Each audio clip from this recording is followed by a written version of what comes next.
Loposo mwindo to bundela mabele. Loposo mwindo to bundela mabele. Loposo mwindo to bundela mabele. Loposo mwindo to bundela mabele. Ele mato bundela mabele. Ele mato bundela ekolo. Ele mato bundela mabele. Ele mato bundela loposo. Ele mato Baindo totelema esengo pesa isoko me sur banda kuna bino epai wana bozomi penze belé chakola ne mission vers conscience mission éducative mission kelema na likanisi moko ko lakisa moto moindo ya uti wapi ye akomi wapi pe azali kokende wapi nde yango mokolo na mokolo to sala ka effort ya kokende kolanda bandeko nyoso bazaka na makanisi ya malamu na tina ete ko solisa et tout kutu ya bandeko na bango baindo o bazoka libako kolanda ka biso mokolo na mokolo. Et puis, on a besoin de belé penza le 30 juin 1960, le 30 juin 2020, 60 ans elipanda. Mboka Congo e uti wapi komi wapi peze ko kendelele wapi. Makanisa ba babunela ki indépendance sika bazali. Bazo sepela, bazana kanda, bazana mawa. Mboka Congo ne masolo mokolo molele ko zasi indépendance ya Mboka Congo to zoki libako ko zo mokonza banguza te le loto zumo ndeko ndombele botale autre ko bani musala. Mokolo mwalelo pona masolo etali indépendance ndeko ndombele botali mbote na biso mbote ndeko nanga mopandisa ndeko tambikoka mbote pe na bandeko yonso ba sepeli kopesa biso ntango po ya mokolo mwalelo ndeko ndombele 60 ans 1960 2020 60 ans indépendant tant que mopandisa ngo moko ya babundi na kati ya religion africaine ozana bokamba mia mokonzi ya bangunza fumukusu ke mzala pana na Angola banda 60 lelo 60 ans lecture nini bokoki kosala o bokoki kotalisa etukutu ya bato na maenionso ekomeli biso na kati ya 60 to avancer to telemesika moko to so bunda nanu malobo mboka abino matondo ndeko na ngai soko toko profiter na micro na bino po ya kotalisa bandeko 60 ans après égale à misère 60 ans après indépendance colonisation Zekokoba, 60 ans après indépendance souffrance aiguë, 60 ans après indépendance morné à Kolakate. C'est-à-dire, local indépendance c'est yango. Ndenge torobaki na bamanaka mosusu o esengela ki to djua kite. Cela explique que moi na bota makite. Moi na bota makite ata yo lali ba mibu okotala mbula ya kokola lisute na mwana wa bota makate. Na lingi na limbola.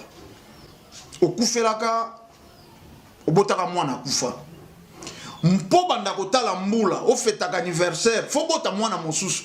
Oko fete lisusu anniversaire ya mort nete, moko fete anniversaire ya mwana oyo okobota sima. Soko po botite, seko kotikalaka ko sepela anniversaire ya mwana te. Lokola République démocratique à Congo, atikala ko bota te.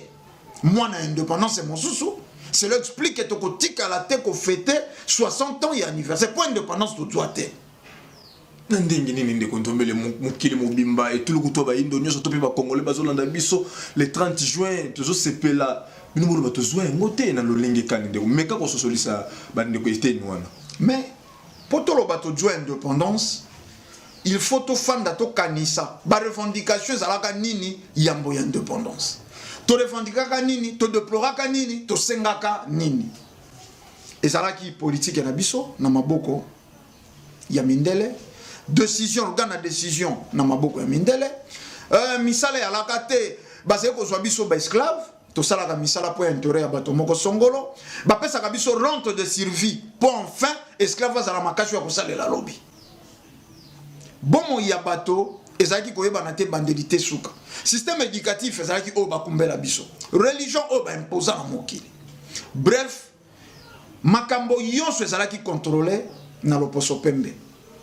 Ba minéraux kolobate bozé na droite tant balobaka le sol et le sous-sol appartient à l'état. Quel état? Colonial. Biloko wana soko to django lelo ndesiko mona ke to django indépendance. Le sol et le sous-sol tel les ego appartenir na bango. Système éducatif o bango bakumba. Religion o bango bakumba. Bomo ya bato colonisation ezeko koba telelo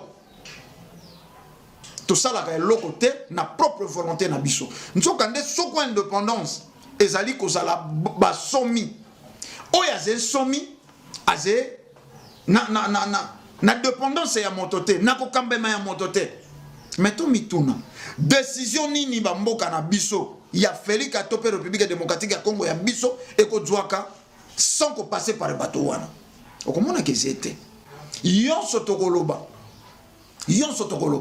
lelo naze kolanda na media groupe moko ya ba juge canadien bakei bakenda kofunda président Kabila na CPI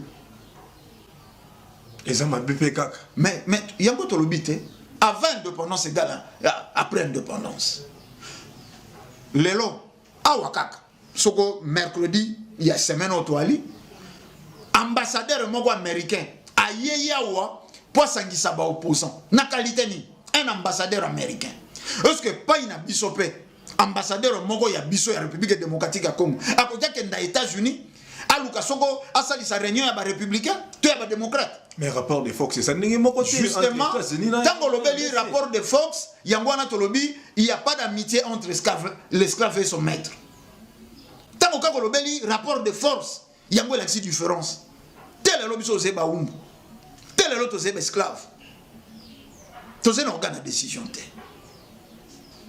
ministre des affaires des toilettes ya poto akoya ba kongange la premier ministre na biso akoya kongange la ba dirigeant ya Afrique mais kuna na poto c'est kaka ministre des affaires des toilettes considération réalité accord to signaka ko banda lelo mboka oyo ba komi bansomi ministre des affaires étrangères na bango ya Belgique a signé premier ministre à Belgique a signé et pas na biso Mbuta Lumumba a signé ministre des affaires étrangères na biso a signé mais violation ya Mayeba Loba tango tozwi lipanda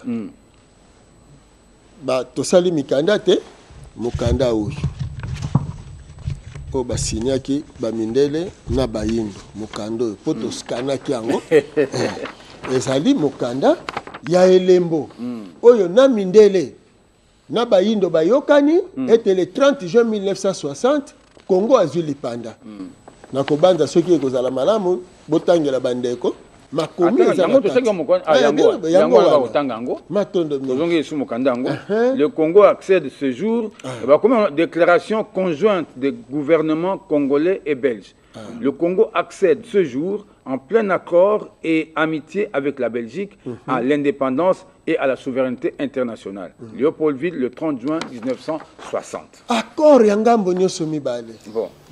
Pour mon abato baki mayele mabe. Discours ya Mbuta Lumumba pesa bango kanda poni. Pour le boy saki bosem. De ce 30 juin 1960, une date illustre dont vous enseignerez avec fierté la signification à vos enfants pour que ceux-ci, à leur tour, fassent connaître l'histoire glorieuse de notre lutte pour la liberté. Nous avons connu les souffrances atroces des relégués pour opinion politique ou croyances religieuses. Exilés dans leur propre patrie, leur sort était vraiment pire que la mort elle-même.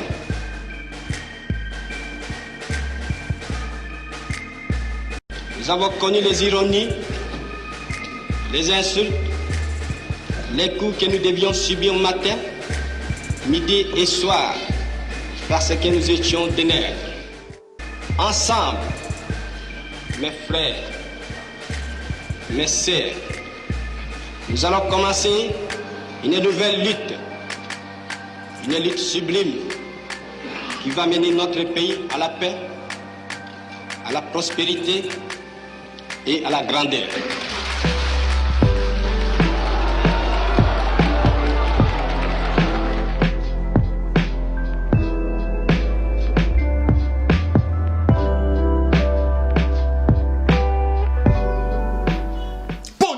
Zaka Mbuta Lumumba na pokwa abandela discours mosusu te po bayebaka azaki na langage diplomatie te ndeko ndombele esika wana quel que soit problème ko agir na ndeko ko lobela na façon te mais senga ki akeno ko le deuxième discours pour no bongola ndeko tambi tango tolobaka diplomatie langage diplomatique naibite okoexpliquer ngo ndeni na lingala baboyeli yo koloba oyo kanisi koloba c'est-à-dire lokuta tawambeli rango eze lokuta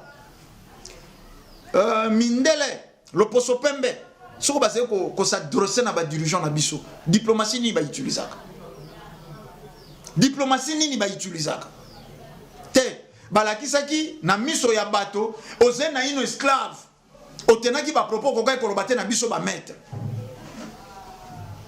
Mbuta Lumumba oyo balobaki un peu plus tard président Kasavubu pas déploraka yango a déploraka yango mindele oyo photo zana bango mayele wana après indépendance po yonso yo bakanaki ko pesa biso soit disant photo sur indépendance ba pesa biso yango te promesse sur promesse omoni tango toze koloba ba fetaka anniversaire ya mort nete tous eza la sentimentaire ba militaire ba ko défiler bato ba ko lata bilamba 60 ans et mingi na moni ba bière moko ezolata soko lele ya sika yango wana nde indépendance masanga e ko lata 60 ans mais tout tuna 60 ans après République démocratique ya Congo sali nini bakisi nini to revendikaka avant indépendance auto joy yango après indépendance décision oye kambaka même ba dirigeant na biso ekutaka libanda telelo wana na lobby na mboka na biso pe na Félika Mobimba soutenu par peuple mais peuple c'est ignorant peuple nino yo lobby a soutenaka a soutenir nini pour tout le monde a appel États-Unis communauté internationale Belgique na pas congolais à chaque fois ça va coûter un problème mais tant que lobaka République démocratique ya Congo a bakisi l'autre côté c'est-à-dire toze na personne morale na personne physique banani basé ko sala République démocratique ya Congo biso bato biso peuple te ata ba ba komaka ba konzi ba utaka na peuple idéologie ni nyadui to lobeli système éducatif ao na système éducatif batay nini cause l'auxiliaire à l'opposo pembe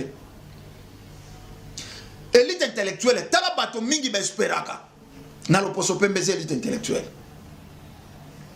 sans Mondele biso to kozala loko te na yebit avec Mondele 1482 te 1960 tozwaka nini bapesa biso nini soko kata maboko te soko ko violer ba femme na biso te mais na kamoka telelo ose koka un intellectuel un politicien de haut niveau ndenge bango balingaka koloba na fadi na plateau ya émission ase koloba toze obligé ya ko coopérer bon comprendre toze na période de vase cloté période nini yo bengi ya vase cloté yo tretaka na Mondele lokola esclave na maître to tretaka na Mondele lokola ba maître na maître n'égalité je ne pense pas beaucoup mona ba mineur yonso bomengo na biso est contrôlé par bateau wana lelo ba kiti prix ya cobalt po bango ne balingi ekiti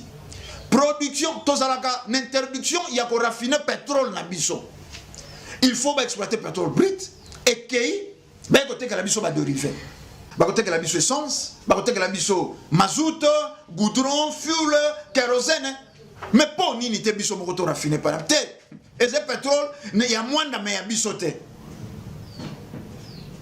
guerre na biso ya est balkanisation Mbuta Lumumba dénonçant en 1960 yango na lobby avant indépendance égale après indépendance balkanisation Mbuta Lumumba lobaka na 1960 mais tilelo ba nungu to se koyoka yango donc to koloba te 60 ans et indépendance pour to se na inoba ba indépendante tel l'autre de Pandaka tel est l'autre de Pandaka na ba 1 million faut botala miso na FMI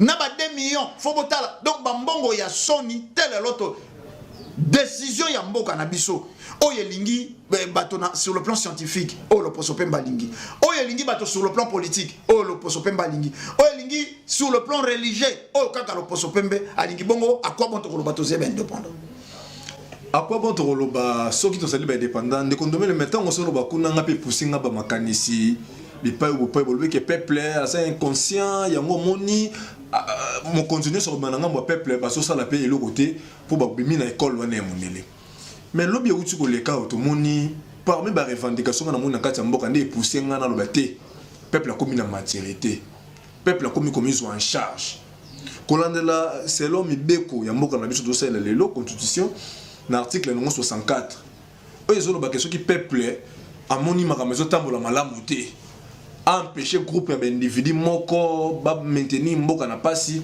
aza na droit ya ko marcher ya ko sala échec face à makambo wana to mona ki yango wawa ndeko na biso honorable Obeminaku et pas wana yaki na ba proposition ba loi mobe o nanu eza na nouveauté té mais ça na kati ya ba proposition mais to moni peuple a telemi so conscience ngo zolo bela pas peuple a revendiquer bo moni journal qui pénaliser ba député ba bangi ko comment le rôle avant moi quoi c'est qu'il na kati ya mboka to moni pe kuna ba ONG ba ya ba droit de l'homme telemi te bo simbelo ko na te bo to moni pe États-Unis réagir na Grande-Bretagne pe na France maintenant ozolo ba quel ti sikoyo nan to zui bon sommité to zo vivre grana nous monter que ozolo belo ko na contraire na le peuple a telemi mo zo revendiquer ko landela bo ko lukabola muna ye de ko botali ba téléspectateurs bo réagir na ba numéro les affichés malobe pa na bino koloba kenaze koloba quelque chose et son contraire te wana argumentation bino nde bo avancer ngana lobela ki inconscience bino nde bo avancer argument na bino pona koloba nga kolakisa nga que peuple a eu conscience donc zengai kaka tende na lobaki inconscience a peuple nga kaka tende la zongisi makambo ya conscience mais na koyebisa bino esika yonso bokomona loposo pemba appuyer loko moko quelque part en Afrique. C'est que l'on a un bénéfice africain. Non, de quoi t'aller. De quoi tambi. Au moins il tango lobby article 64 et lobby parce que moni logo zeko marché malamu monté. Kasi monument bu idiangu ba ebana alengu balena bana. Interprétation mabe en message. Ba lobby monument bu liangu bana bana. Alengu balena bana. Tango balobi makambo soko zeko marché te na mboka balobeli loi ndeko tambi o salemi na mboka na biso eze soni donc loposo pembe tango baliaka soko biloko nini baliaka na mesa na bango basekaka baindo donc bamonaka ke ba investir ça na buzoberi moko ya moindo o bango moko bamonaka ke biso topesaka moindo 60% ya buzoba ye moko komisa 100% ya buzoba. Mais proposition de loi. Mi be ko zalaka voter wapi? Na parlement. Proposition ya loi wana et salemi wapi? Na parlement. Proposition, s'il vous plaît. Et koki elle le kate. Po zalaka na ba commission. Ba koki ba amender, ba koki ba longola banini déjà ministère ya justice instruisera déjà ba magistrat instruisera déjà na pouvoir bato bazena mikanda ya loi ya République démocratique ya Congo batanga maintenant mosusu azena na tango ya contrôle te ndenge 100 jours ezeko leka wana ministère ya justice aloba bokata procès te mais construire bolandela likambo boy eze makambo ezalaka déjà yango tolobaka batambusa na ino politique na nkoto bato bazeko maîtriser parmi bato wana omona ki babimi la majorité parmi bango babimi po soi-disant ministre abandokanga ba magistrat babimi po nini po soi-disant FCC baso préparer coup d'état babimi po nini babimi po kuna na parlement bakomi konyokola ba député IDPS. Voilà, c'est l'interprétation. C'est l'interprétation, il y a moto. Parmi bato wana, babima ki ko sala ba trouble wana. Tolobi, bravo. Ndenge bino botu ko ba tout à l'heure, peuple amoni clarté.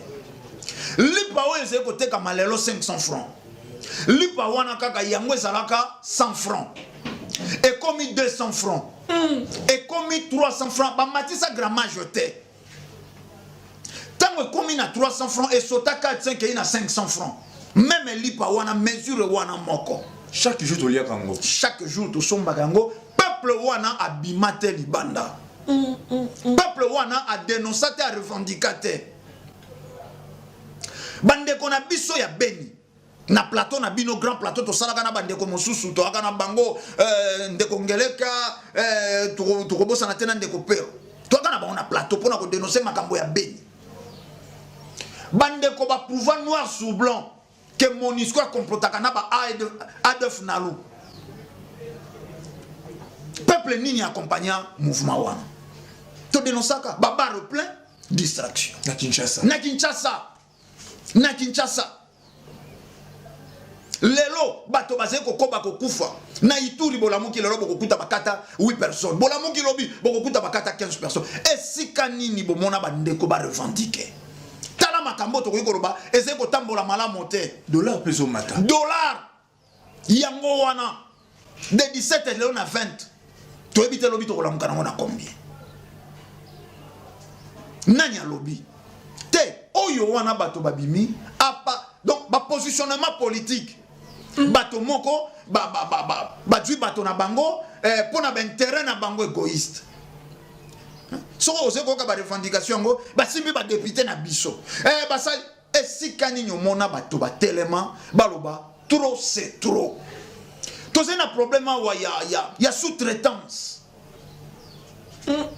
problème ya sous-traitance eze ko malmener vie ya bato et si kanini mo colonie no mona peuple a telema libanda a dénoncé sous-traitance na mboka wa te to détruire cerveau ya bato ba kolanda ka biso te 60 ans d'indépendance il faut cerveau ya bato et comme na niveau ya 60 ans c'est-à-dire moto ya kokisi 60 ans akokaza la tena na raisonnement lokola mwana botami lelo auto mona ki wana c'est déplorable c'est regrettable donc ba revendication c'est ngeli to sala biso to sala ka yango te mais babomela biso président en exercice Mosé Laurent Désiré Kabila na pouvoir assassiner tolandi ba documentaire décision ya ko assassiner Mosé Kabila et joami na Belgique bakei na yango na États-Unis pour Clinton a signé pour Clinton a lobaki ya ko kenda na motu ya Mosé et kokisami peuple pas yebi ba politicien ba yebi eleka ndenge nini awa na mboka oyo nanya revendika nanya bima na balabala basé ko menacer indépendance na biso mission la plus longue ya MONUSCO mission d'observation au Congo et pas na biso mission d'observation des Nations Unies au Congo batali Adolf Nalu akataki ba congolais sambo a commis un rapport esili wana toko bimari banda te poto dénoncer kaka po ya pouvoir ya bato bandeko oyo ba bimaki il parotra bandeko ya IDPS to tiango bongo il parotra bandeko wana ya IDPS ba bimi ba politicien soko réellement ba politicien nde ba instrumentaliser bango ba sala kanini po ya bango telo bandeko wana ba telema ba continuer à côté le parlement debout tel lo ba discuter ka banda tongo tipo quoi mais ba milliards eza ko liama bato bas bani ko tomba ba immeuble ya wana mboka ba se ko tongo ko somba ba immeuble na mikili ya poto osko bango bazalaka kaka po ba pousser ba politicien wana ya ko lia mbongo tout temps ba peuple congolais fallait qu'il kozila quelque chose na pouvoir misala nini ba keleli bango tala makambo fallait qu'il ba revendiquer biso to kokite ko demeurer bato ya ko discutaka na CNCT biso to kokite ko demeurer bato yo ya mais bakokaki ko kelela bango pe misala ne sika boya ko bimisela bango 10 000 francs 5 litres de carburant po bakenda batumba babuka te waneze makambo ya inconscience ya mboka quand on va politicien quelque part ba sepela ka population ça inconscience po bon ba ko ba manipuler population ba makambo boy po ba biloko étalé awa ba bazana bazoki no kosala ba misala na ba limiter wana ba fouter 3500 l'état pas yebi yango mais ba to ba revendiquer kati to komo mona yango normal de kondombele ndeko tambio yebi soko zena mwasi moko bubaka ye soko moni moto mokaze éveillé aze ko poussa na peme ya koliko sona wana e bando peso ko banga po oze ko banga ba éveillé conscience la otomona mango mingi na quartier moto soka kola na bizaleli mabe soka lingi mwasi moka uti mosika eloko liboso ko ebisa ke bana bato ka jo ba jalousa ngai babetela ko masolo te aza kobanga nde baloba comportement na ye ya mabe aza kobanga nde baeveye mwasi yango wana avec nos politiciens mpo nini balingaka peuple azala libanda la majorité ya mouvement wana bokomona ke bazwaka na basheke la preuve en est bokomona bilili ata mosusu bandeko baze kolanda neti oyo wana na moto badepute oyo bazolia mbongo mboka makasi baolia mbongo mboka makasi tobameli bango toyebisaki bango babulaki biso tolali bakelakusa biso toyeli bango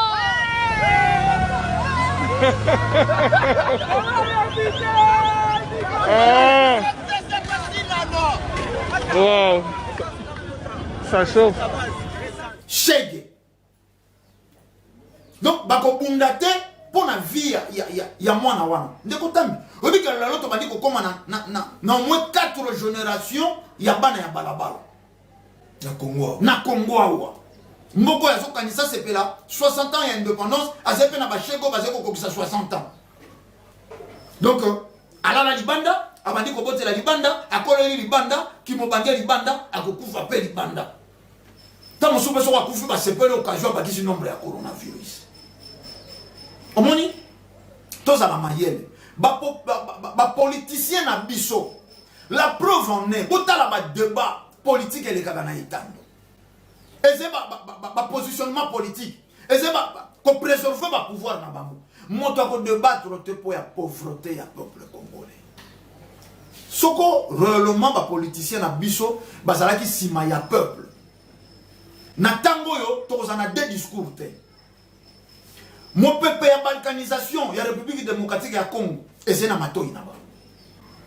Et tumba ya est waneze zono yo, et alimentaka République démocratique ya Congo poeze na minere mingi.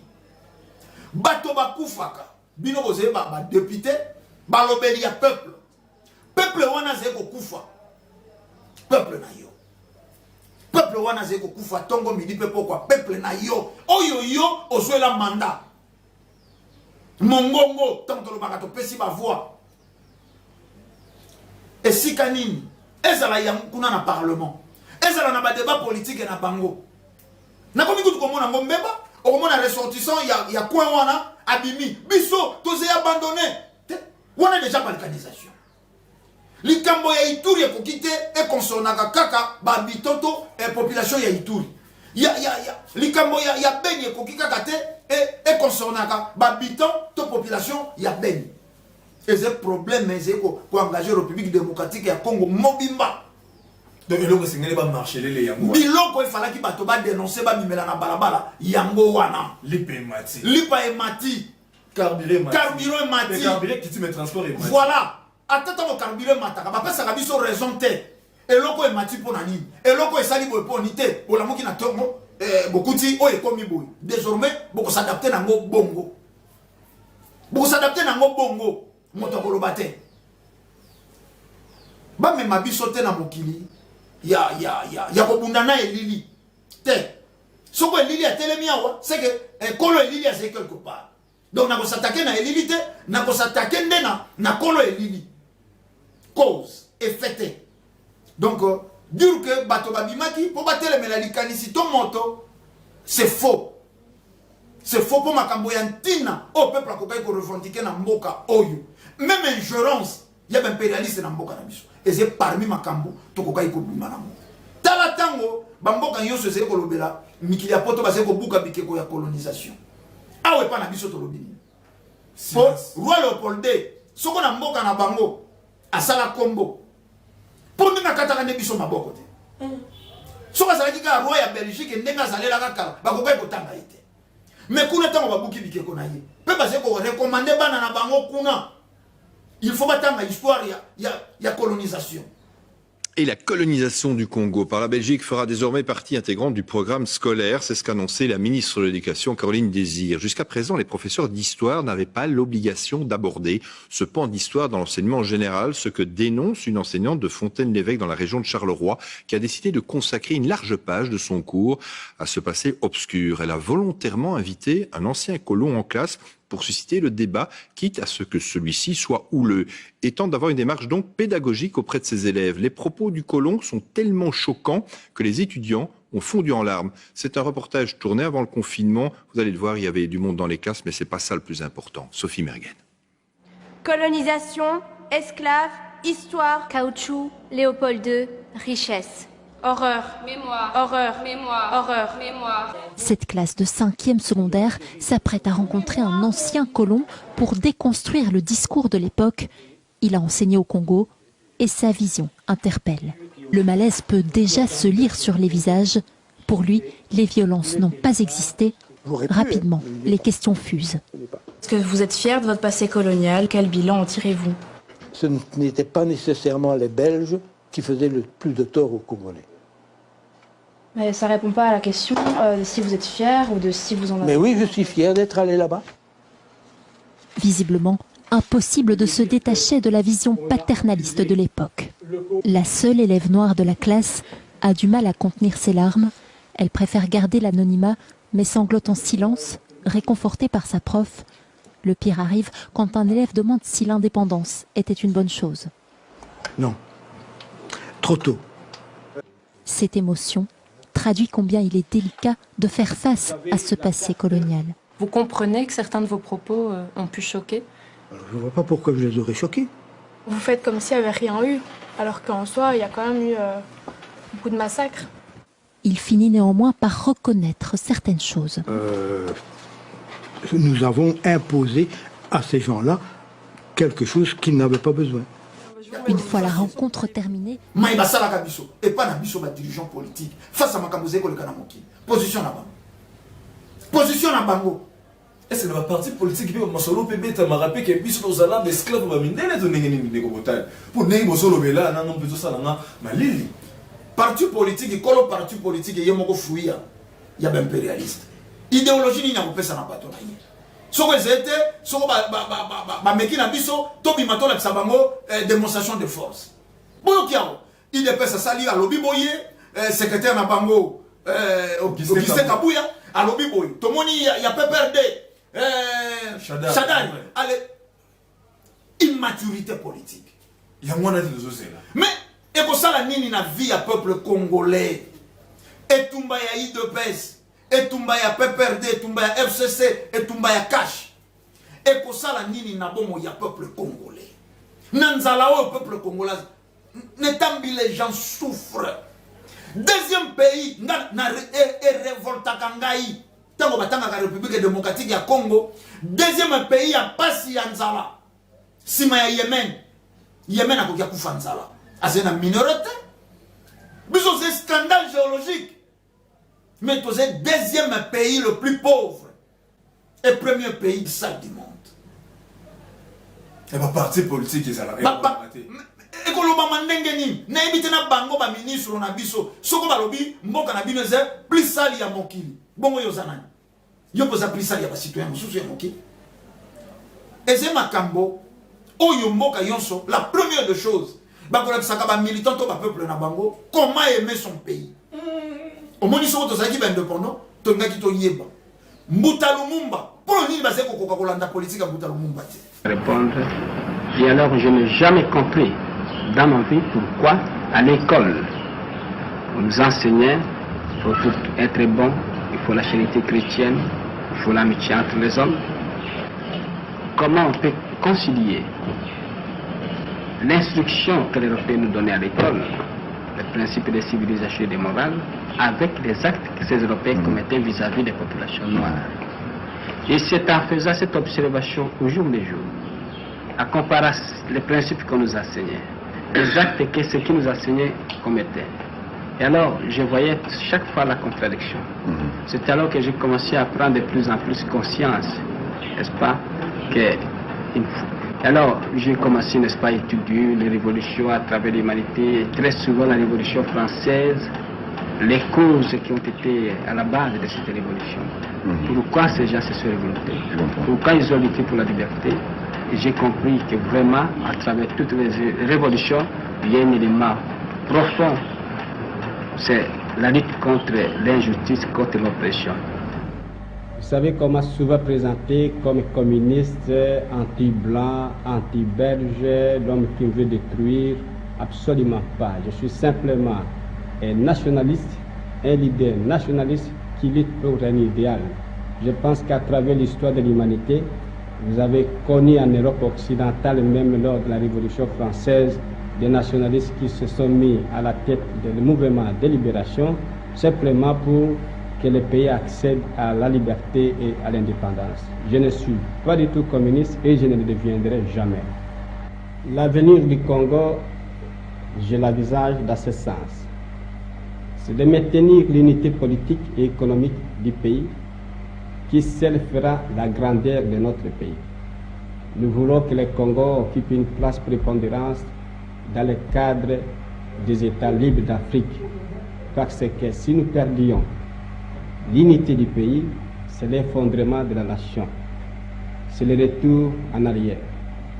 Si nous avons de grandes puissances aujourd'hui, la France, la Grande-Bretagne, les États-Unis, l'Union soviétique, c'est parce que ces pays sont de grands pays. Et c'est ça que nous voulons garder au Congo. Et sur le plan politique, nous voulons avoir un gouvernement central, unitaire. Et au sein de ce gouvernement central, vous avez des ministres qui viennent de différentes provinces du Congo. Et sur le plan administratif, avoir des provinces, de sorte que ces provinces vont jouir d'une autonomie administrative pour la gestion de leurs propres affaires. Et sur le plan économique, mettre en valeur les richesses du pays grâce à la mobilisation de toutes les énergies du pays et pour la mise en valeur du pays, nous pouvons faire du Congo dans 5 ans, dans quelques années, une puissance, une nation prospère et stable. On nous attaque parce que nous ne voulons plus de suggestions. On nous attaque parce que les membres du gouvernement congolais sont des hommes honnêtes qui n'acceptent pas la corruption. On a voulu nous acheter, on a voulu m'acheter moi-même, pas des millions. Je refusais, je n'accepterai pas un centime pour mon peuple. Et aujourd'hui, le gouvernement belge a mobilisé des fonds pour acheter des mécontents, des ingrits, à travers le pays, qui jour par jour, dans les journaux, dans les presses, montent une campagne organisée contre le gouvernement, contre la nation. Des évêques abandonnent leur mission d'évangélisation pour s'ingérer dans les affaires de l'État. Nous n'allons plus tolérer ça. Dans grand format, suite de notre série sur les grands assassinats politiques. Au Congo belge, dans les années 60, Patrice Lumumba n'est resté que 2 mois à la tête du gouvernement, suffisamment pour devenir une figure mythique des indépendances africaines. Nationaliste intransigeant, il s'est attiré les foudres de l'État colonisateur, un combat qui lui a coûté la vie. La Belgique et les États-Unis se sont entendus pour tout simplement se débarrasser de lui. Patrice Lumumba, une mort de style colonial, c'est dans grand format. Politique wana babangi yango po babomelaka bakatelaka yango nzoka soko motakei na politique autre c'est que vous la marionnette. Donc vous avez 2 politiques. Yambuta Lumumba oyo nationalisme panafricanisme ko sauvegarder mabele. Yabo il fallait qu'il totam. Mais soko kei na politique autre. Vous avez marionnette. Au tindami poko kisa et tinda ya impérialiste na mabele na yo. Oko nyoko la peuple na yo pour l'intérêt ya ba colonisateur. Oko nyoko la peuple na yo pour l'intérêt ya ba colonisateur ba téléspectateur ba réagir na ba numéro affiché. Ndeko botale to ko kabona boete maliki ba ndeko na régie bazo sene so chité na soka émission na biso. Likambo ya corps to komi na bo wapi. Ondo lobby makambo ba politicien na tika ko nzembe beta lisolo ya ba corps. Le seul mutu na onga na yo yeba tena masolo ba corps ezala rezala ba fumukusu kia muzala pana na ngola mo konze ba nguza le muta bima aganga mungongo makasi de kama ba corps Belgique isengene respecter ba corps akoma tina sika a mobiliser ba ngunza na ba ndeko baza na kati ya religion na basa la descente na niveau ya ambassade de Belgique. Mais les politiciens ne vont pas mettre ni les solos n'ango quand fumukusu de l'obak ba viola ba corps ba viola. Le Congo accède ce jour comme une déclaration conjointe des gouvernements congolais et belges. Le Congo accède ce jour en plein accord et amitié avec la Belgique à l'indépendance et à la souveraineté internationale. Léopoldville, le 30 juin 1960. Accord Yangambo Nyoso Mibale. Bon, le 11 juillet, sécession katangaise, commanditée par la Belgique. Oui. Moïse Tchombe Andimi, Akata, Congo. Trahison bandeli wana. Sikoyo notion na molimo ya indépendance elongo epai ya peuple et comme sikoyo nini to bunda na sécession, to bunda na ba rébellion, sécession kassaïenne et ba komi sikoyo entre biso ba guerre ethnique nyonso entreteni na ba mindele poto bosa na ete to senga ki bosomi epai na bango bango ba violer accord oyo. Et yango esalite na tango ba tchaki désordre oyo wana siko ezo senga nini to senga intervention lisusu ya bango bazonga moni mayele mabe basalaki etina lelo ba ekokotsa na mutu ya ba congolais ete lelo soki mundele azalite évolution pa ba yindo kozala te nzoka nde avec mundele nde sika siko mikakatano ezale libiso makasi mundele ya kapelisi moto ya pelisi ya kumi pompier abomaka kutu pete ya bomaka te uta pelisa moto wana alors ba premier politicien ba papa Kengo ba papa Kizenga ba papa Tshisekedi équipe nyonso wana banendaka bango nyonso bambutakasa balongwaki na likambo oyo etalaki bonsomi nini tokosala po mboka na biso ekende liboso ekomaki likambo ya kowela na biso te mindele lokola bareisisaki premier pari wana nde baye kotia barégime militaire na kati na Afrique tokabola bango po tokonza bango malamu barégime militaire partout na Afrique esalaki kaka koboma na koboma. Alors lelo sikoyo tokomi ne siko tokomi ezali ete pasi ezo continuer mais ce qui passe ezo continuer parce que tozolanda te lignée prophétique ya Mfumu Kimbangu. Lignée prophétique ya Mfumu Kimbangu comme si biso siko ne sika oyo lokwa tokomi na 2017 ezali centenaire ya 1917 oyo bango bamindele na Fatima bayebisaki bango te mokonzi ya bayindo ngonga na ye koki azoya bino sengeli bo libérer bato. Ce qui kobakisa 40 ans à traverser le désert et kokoma na 1960. Siko tozo kende centenaire il y a 2021 ou ezali centenaire il y a 1921 ya koya Mfumu Kimbangu. Peuple congolais abongama.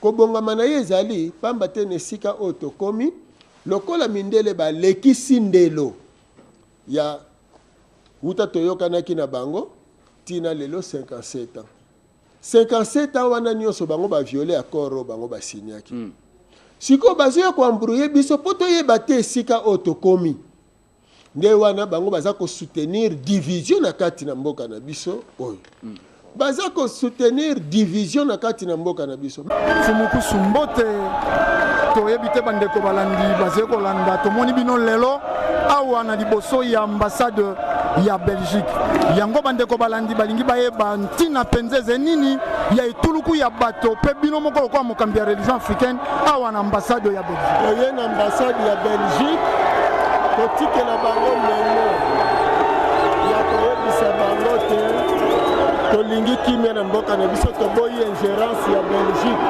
na makambo na biso toboyi Belgique akabola biso toboyi Belgique akota na makambo na biso soki ya monite mais bobandaki koloba uta mwa kala kasi ezali kosala Belgique apusanaka te pene ya makanisi na bino eske eliki eze awa lokwa bokomeli bango mbunzu na mbunzu bakoki kopesa biyano ya malonga oui bapesi biyano ya malonga parce que bandimi ke mokande kokoma epai ya roi e biso to exige ke soki mokande ekomi epai ya roi toza na posa biyano moyen mo na bandeko oyo nyonso bakolanda awa ezala bandeko ya masanga mosusu ezala mpe bayi politique Congo aza na posa kimia aza na posa kende liboso peuple azonyokama mingi elokola peuple azonyokama pasi nyonso eutaka na Belgique parce que touti koyebisa bango yango tolakisi bango ndenge nini toza konyokama ndenge nini Belgique azonyokola biso y compris na baeuropéen. Alors bandeko bayeba malamu te soki toye eza po tolakisa bango soki bango baboyaka kondima ezali mindele biso sikoyo toyekoyebisa mindele ete bango nde baza na base ya bapasi na biso tozongisi matondo mingi bazikana bakor lelo tokomi mpenza na bamasolo wana wapi ya makambo ya bakor entre Belgique na RDC malobo mboka bino malgré bandeko ozoseleso zoshite na suka émission na moi mpenza lombango ndeko tambi makambo ya ntina yalaka kaka boye ezalaka kaka boye babandi kotia biso pression soki ezalaki masolo ya impuissance sexuelle ndenge bandi soko 22h tere lobi na tongo nzoka nde makambo ya ntina fo bapeselaka yango espace po tozali koéveiller conscience ya bato politique na biso ezali kotambola sans molimo donc nzoto ya nyoko oyo moto ekatani aze na bomo itema kotepatepa kouna mingi akobangisa mpe motu te akobangisa na ye mpe moto te ata ndenge azali kobaluka wana azali su na bomo ite ndenge bapoliticien na biso bali bapoliticien na biso na ntango oyo bakomi même histoire ya indépendance ezali na politicien tako kokobeta yango ezali na politicien tako kokobeta yango histoire même ya Congo oyo ezali na politicien te mais ntango bamonaka ezali na tata moko ya suka mboka na songi ya nzila fumuku suki ya mozala mpanda na ngola oyo bango bamonaka ayaka kocontredire bango oyo biso tolobaka ayaka nde kooriente bango kopesa bango nzila guide spirituel oyo akokaki kopesa bokasi na politique ya république démocratique ya Congo ayebisi bango makambo ya kor nesonga nzila fumukusu kia mzala mpanda na ngola bayebisi bapoliticien na biso makambo ya nyongo ya mbobo sengi pardon pe réparation ya préjudice causé réparation wana bakosala yango na mboka nini na république démocratique ya Congo banani baze ba homme politique ba représentant physique ya mboka oyo président Félix Tshisekedi premier ministre na gouvernement mais les occasions baya bakutana na guide spirituel bono bakalika momoko po lelo bazé très bien informé pour na bandako na bango bazé na bantene ya bandenge na ndenge balandaka bayebi kuna na Belgique ezeye konginda baya kosenga bolimbisi. Le roi Philippe doit-il prendre la parole, présenter des excuses officielles? Pour le moment, vous venez de l'entendre, aucun commentaire du côté du Palais Royal. Nous avons donc posé la question à quelqu'un qui a la parole plus libre, la princesse Esmeralda de Belgique, la demi-sœur d'Albert II et de Baudouin. Nous l'avons contactée à Londres il y a quelques minutes. Je pense qu'il est très important qu'on évoque le problème des excuses, qui a été parfois suggéré, mais qui n'a jamais été vraiment débattu. Et je pense que pour vraiment terminer ce passé tellement douloureux, ces crimes, ces exactions, il est important que les pays européens, et la Belgique en particulier, reconnaissent leurs responsabilités, présentent des excuses. Je pense que c'est vraiment très essentiel. Qui doit le faire? Alors c'est bien sûr le gouvernement qui doit le décider. Le roi ne pourra jamais le faire de lui-même, mais ce serait évidemment très fort si le gouvernement et le roi le font ensemble, étant donné le côté personnel de la famille royale dans ce débat.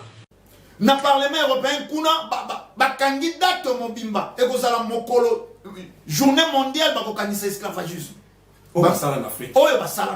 Mais commençons notre édition avec cette information qui marquera l'histoire. Le Parlement européen, première institution internationale, a proclamé que la traite transatlantique et l'esclavage sont un crime contre l'humanité. C'est lors d'un débat sur les manifestations antiracistes suite à la mort de George Floyd que tout a basculé.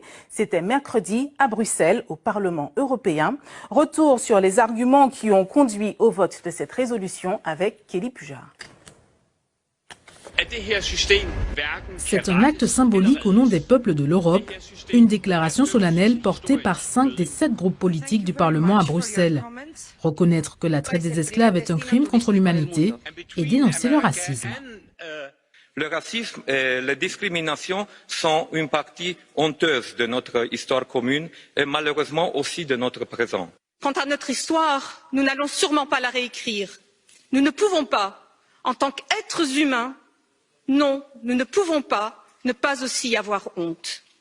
Cette honte est évidente quand nous pensons aux camps de concentration de la Seconde Guerre mondiale. Elle doit être tout aussi évidente quand il s'agit des bateaux remplis d'esclaves. Nous devons parler haut et fort en tant qu'Union européenne de grâce à enlever les chaînes des Noirs. Merci. Ces députés soutiennent le combat porté par le réunionnais Younous Omarji. Depuis 2012, il tente de convaincre ses pairs. Il aura fallu l'onde de choc provoquée par la mort de George Floyd pour faire bouger les lignes et qu'enfin le Parlement européen proclame que l'esclavage est un crime contre l'humanité. C'est très attendu. Bongo, po nini, tango ezalaka ke, makambo moko boboyaki, lobi kangi bino, po nini te bobo yako, ko se rattraper. Ah, te papa, fumukusu, en tout cas, awa totiaki tembe, mais tala to comme, réalité contraindre biso. Po nini te, ba ya vers ne songenzi la, po ba za la guide, balo bana bango, nini bakoki ko sala. Soko ba monaka na 2007, le posopembo biso to bangaka oyo biso to adoraka to karesaka ayei ko senga bolimbisi malgré zalaki na qualité te na tango wana mais ba comprendre lelo lisolo ya bolimbisi ekoti e baleni na masolo ya etum balobaki na bango boko so akalmi pandemie ko pema pa na bino mais ezala po batu na bino omonya ndenge komi ko tsong lokola epema ki batu na bango baseko continuer ko ya ko vacciner Afrique baseko continuer ko ya ko luka ko pelisa moto na Afrika likambo baseko tinda bango ya ko senga bolimbisi pe ko sala réparation baseko tosate baseko sala manjoli njonjo ko ya ko détourner oyoki États-Unis combien de 38 000 contaminés na 24 heures. Na 24 heures. Plus de 800 et quelques décès. Oh ici là qui. Tozé ko betela yango tangwate, mais tozé na guide spirituel. Mboka yonso e ko tambola kana ba guide nam. Tango bozé ko ka États-Unis lobi na Belgique senga bolimbisi. Tangi sabana colonisation. Mais pour baser na ba guide spirituel, ba yebi tango to komi. Sans fumu kimbangu, l'Afrique ne s'en sortira pas.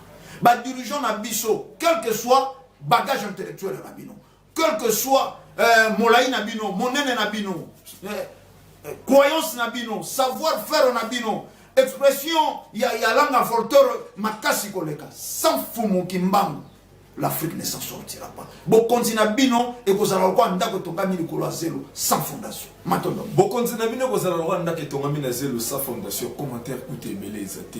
Ndeko ndomeli botali to ko kabona boité sans que to ko sana ko na moi pena lombango to zoko to sans ejier. Qui pamvita to yebi ke mokonzi ya bangunza mokolo na mokolo bo célébrer yango kasi to sana malgré to sana ba confinement awa nino ko kotalisa bandeko pour de yebi ke na semaine prochaine to na susu bino pour na masolo qui pamvita.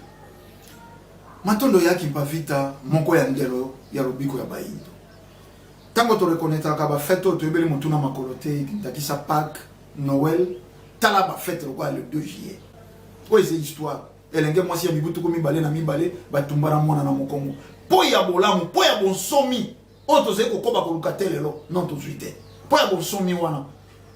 Ce vrai to ze na mibeko ya mboka état d'urgence sanitaire. Mais le 2 juillet, c'est mon colo. Il y a réflexion jusqu'à présent. Si on va le faire, il y a le 2 juillet, maintenant. Ce côté, c'est mon colo qui est le cas, Pambate et Paï, il y a Baïndo. Il y a qui pas vite, Ndelo, il y a le biko ya Baïndo. Il y a qui pas vite, Mobanda yanzila oyo, yandelo yo, nesokenzi na fumukuzu ke muzala panda ngora, baiko koba na eleko. Donc le 2 juillet, ezala mon colo. Il y a réflexion moindo yonso toye bake bon somi oyo e ba etumba nango bandaki kala pe moto mo pimi bo somi na biso abanda ko sala bambeba kala ka soko déjà na 1706 batumbi yaki bavita na mwana na mokombo po ibaki eloko moto te mais po lobelaki bon somi kaka autre toze ko koba ko lukalelo ezala mokolo yo biso baindo tokokanisa yaki bavita le 2 juillet. Pour le numéro de contact Nabiso, plus 243 89 86 222 07. Plus 243 89 86 222 07. Maintenant, nous avons des téléspectateurs, nous avons des émissions, nous avons des affichés. Chaque lundi, nous avons 22h, puis chaque vendredi, nous avons 11h. Kimi Nzambeza, nous avons Tokutani, Naposo, Oyo, et Salikoya. Manza Kongo pakala numba mosi umbuani kipavita yandi wafwa muna bilumbu tatu waenda mona naye bakulu betu bau basunga vita mukanda ndombea nengwa vita nengwa vita tena mene nengwa vita tena mene munalondela nengwa vita wafuluka munalumbu tatu tala mpeve ya bakulubu ya vwata yanyi watela mawa yatika londela nengwa vita sangolo butuku solele nengwa vita nengwa vita tena mene nengwa vita tena mene munalondela nengwa vita wasola bakuni bani kungezole bauba yenga tunga mbanza Kongo bauba tunga zinzo kuni yezole ya nengwa vita kuni yetatu nengwa vita nengwa vita nengwa vita tena mene munalongela sanguza mwangana kuvataja vimba sanguza wakana pekwa bandisonere baubakanga mafombo endombeza kaka baubabokelesa nengwa vita nengwa vita nengwa vita nengwa vita tena mene munalongela angia nengwa vita wabokelesa nengwa vita unima mafongo bakanga banisonere nengwa vita waenda eba kunibani ye mwanani ye bakala jani nengwa vita nengwa vita nengwa vita tena mene munalongela nengwa vita walwaka kuna pangiani waenda bwana fongoja bamisonere mauba yuvula bongeye nengwa vita mambu wetilongela kwei matukidi nengwa vita vobakulu bande basongele yazaisa wazipangizame vomamingele luvunu kwani baizila nengwa vita nengwa vita nengwa vita tena mene munalongela bamisionere bafwema bakanga nengwa vita baubanatana te kuna mbazakano baubakutaka zipangizani bandombe bauvo ngeye nengwa vita zaisa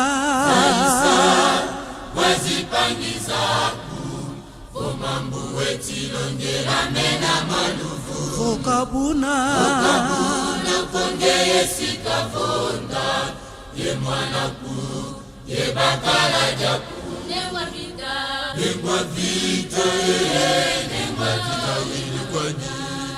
vita wele kwani mukaengele nengwa vita tela mbele vozipangizame mono vita ngetifa mukuma jabelo adimindele baiza elufunulwau ye mabiblia maume na maluvulu ye bakulu bauka bakutuwilangako ye mabundu maundo mbembelu ya mulambo katwena kweto sedi mosiko katwena kweto penguli mosiko yombelu lwenga kwendo mindele mwivi kwani baizila nengwa vita nengwa vita wele kwani mukaengele mindele bafwema e bafwema baubatuma ndombelu bakankuni mindele simba Bwana sina tie mwana nikumanima Yebakala jani lutula bautia Bana beso menondo mbezi pangizani Nemwa vita Nemwa vita Nemwa vita wele kwani mukaengele Kasi nemwa vita wapova kwazi pangizani Luyambula Mindele batulatia Kasi mandome kizoba kilusakidi Malutidi kutwala batuniditia Wambunu pangiye nundombe bosobeno Masimono vita ya vova kwa mindele Kana fuidi ye mwana mekumanima Kasi mwana mesika vutuka jaka Mukwiza bambula masekile tisweka Mulungu kya unu Ndombebe lulema kweno Ndombelu sala kweno Monongele